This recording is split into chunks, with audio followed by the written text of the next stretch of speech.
Hello বন্ধুরা, তোমাদের সকলকে অগ্রিসা সায়েন্স ক্লাসে স্বাগত। আমি পায়েল। তো আমি যেটা পড়াচ্ছি তোমাদেরকে সেটা ক্লাস 9 জীবনতার বৈচিত্র্য পড়াতে শুরু করেছি, সেটাই কন্টিনিউশন করছি। দেখো, আমরা এবার যেটা শুরু করবো, জীববিদ্যার বিভিন্ন শাখা সমূহ, ডিফারেন্ট ব্রাঞ্চেস অফ বায়োলজি। কী কী শাখা আছে? এবার জীবন সম্পর্কে জানা, তাদের প্রকৃতি সম্পর্কে জানা, প্রক্রিয়া রীতি বৈচিত্র্য সম্পর্কে জানাই জীববিদ্যা। এখানে উদ্ভিদবিদ্যা বটানি, মানে সেখানে উদ্ভিদ সম্পর্কে জানতে পারবো। প্রাণীবিদ্যা মানে জুলজি, প্রাণী সম্পর্কে জানতে পারবো।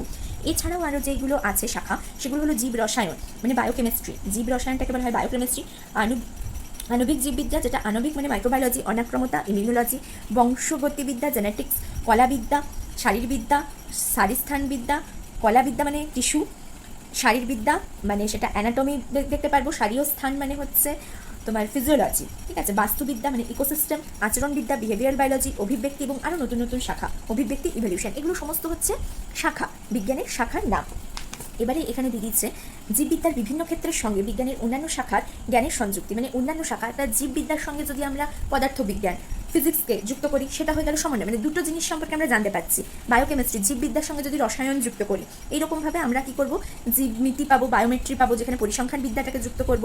বায়োমিক্স মানে ইলেকট্রনিক বিদ্যাটাকে কিভাবে জীবের সঙ্গে সম্পর্কযুক্ত, এই শাখা থেকে আমরা এরকমভাবে দেখতে পাই। এছাড়াও বলছে কি রয়েছে, এছাড়াও আছে প্রত্নজীববিদ্যা, যেটাকে প্যালিওন্টোলজি বলা হচ্ছে, মানে যেখানে জীবাশ্ম সম্পর্কে জানতে পারবো, ঠিক আছে। একটা আছে কি নৃবিদ্যা, অ্যানথ্রোপোলজি, যেখানে আমরা কি উৎপত্তি ব্যক্তি কীভাবে হচ্ছে, সভ্যতা কীভাবে এসছে, এই সমস্ত সম্পর্কে জানতে পারবো। এগুলো হচ্ছে বিজ্ঞানের বিভিন্ন শাখা। ভৌগোলিক জীববিদ্যা, যেটা বায়োজিওগ্রাফি বলে, যেখানে ভূগোল আর ভূবিদ্যার সম্পর্কে জানতে পারবো। আর কি রয়েছে, সেটা হচ্ছে সাইবারনেটিক্স, যেখানে জীববিদ্যার সাথে আমরা প্রযুক্তি টেকনোলজি বিদ্যা সম্পর্কে জানতে পারবো। এগুলো নিয়ে বিভিন্ন শাখা সম্পর্কে বলেছে। এরপরে কি দিচ্ছি আমরা, আধুনিক জীবন বিজ্ঞানের প্রয়োগ। আমরা কোথায় আধুনিক জীবন বিজ্ঞানের অ্যাপ্লিকেশনসটা কোথায় করবো? আধুনিক জ্ঞানটা রয়েছে, সেটা অনেক জায়গাতেই কাজে লাগাতে পারি। কীভাবে? 1 নম্বর দেখো, কৃষিকার্যে কাজে লাগাতে পারি, ঠিক। কারণ আমরা যত গবেষণামূলক কাজ করছি, ঠিক আছে, সেখানে গবেষণা করে আমরা খাদ্য উৎপাদন করতে পারি, উচ্চ ফলনশীল বীজ তৈরি করতে পারি, ধান, গম, ভুট্টা, এগুলো সমস্ত উন্নত মানের তৈরি করতে পারি।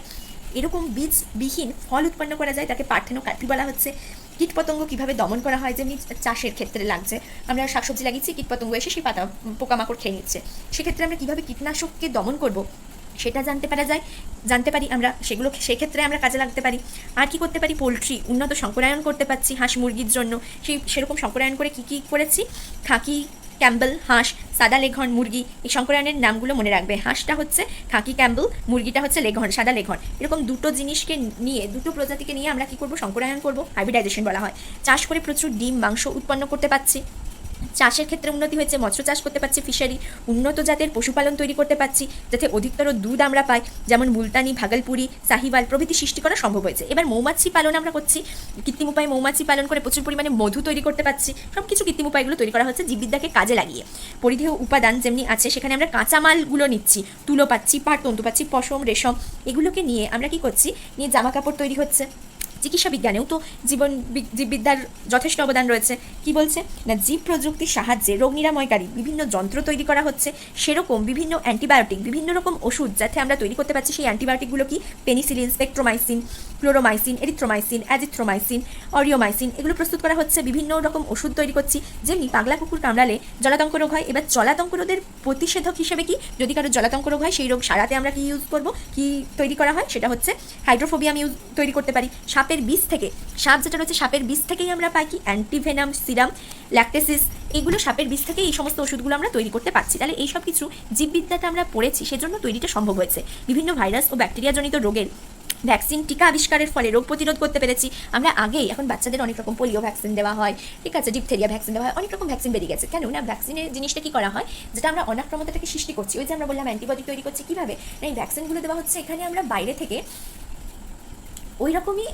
ওই রকমই স্ট্রাকচারের আমরা কি করি না, জীবাণুগুলো শরীরে ঢুকাচ্ছি, জীবাণু শরীরে ঢুকিয়ে শরীরকে বলছি যে বাইরে থেকে কিছু ঢুকেছে, তাহলে নিশ্চয়ই শরীর কী হবে, সেইটার বিরুদ্ধে, সেই রোগের বিরুদ্ধে কী করছে, যেমনি পোলিও ভ্যাকসিনের মধ্যে আমরা পোলিও ভাইরাসটা, এমন পোলিও ভাইরাস ঢোকাবো সেটা কিন্তু জীবের মধ্যে কোনো রকম ক্ষতি করবে না, কিন্তু পোলিও ভাইরাসের মধ্যে যে একটা পোলিও ভাইরাস, একটা ভাইরাস বাইরের থেকে এসেছে, সেটা বুঝতে পারছে আমাদের, শনাক্ত করতে পারবে আমাদের ভেতরকার সেল, ভেতরকার কোষগুলো শনাক্ত করে সেইটার অনুপাতে অ্যান্টিবডি তৈরি করবে, যাতে কি হয়, অ্যান্টিবডি তৈরি করে সেটা ভ্যাকসিনের মতো, যদি সত্যিকারের কখনো পোলিও ভাইরাস ঢোকে, তাহলে তারা কী করছে, যাতে রোগটাকে নিয়ন্ত্রণ করতে পারে। এইটাকেই বলা হচ্ছে, এরকম প্রক্রিয়ায় আমরা টিকা বা ভ্যাকসিন তৈরি করি, ঠিক আছে। বিশেষ করে দুরারোগ্য ব্যাধি, cholera, typhoid, diphtheria, tetanus, polio, hepatitis B প্রভৃতির ভ্যাকসিন আবিষ্কার করে মানুষের জীবনকে দীর্ঘায়ু করে তোলা হয়েছে। মহাকাশ গবেষণাতেও আমরা জীববিদ্যা ব্যবহার করতে পারি। জীববিজ্ঞানের জ্ঞান থেকে মহাকাশচারীদের মহাকাশযানে এককোষী শৈবাল কোলেরা রাখেন। এখানে কি হয় না, এই শৈবাল সালোক সংশ্লেষের সময় এইখানে এরা কি করছে, সালোক সংশ্লেষ যখন হচ্ছে তখন মহাকাশ থেকে CO2 শোষণ করে নেয় এবং অক্সিজেন পরিত্যাগ করে। সেজন্য মহাকাশে যখন যাচ্ছে এই গাছটা রাখলে আমরা অক্সিজেনটার অভাবটা কম হয়, ঠিক আছে, সরবরাহ করতে সাহায্য করছে। আর কিসের ভূমিকা আছে, জীববিজ্ঞানের জ্ঞানকে কাজে লাগিয়ে সমুদ্রবিদ্যা, তেল সংশোধন করছি, বন্যা ভূমিক্ষয় রোধ করছি, মানবের সুপ্রজনন বিদ্যায় সহায়তা করছে, শিল্প উদ্যোগে, জনস্বাস্থ্য রক্ষায়, পরজীবী তত্ত্বে, জনবিস্ফোরণ রোধে কাজে লাগছে।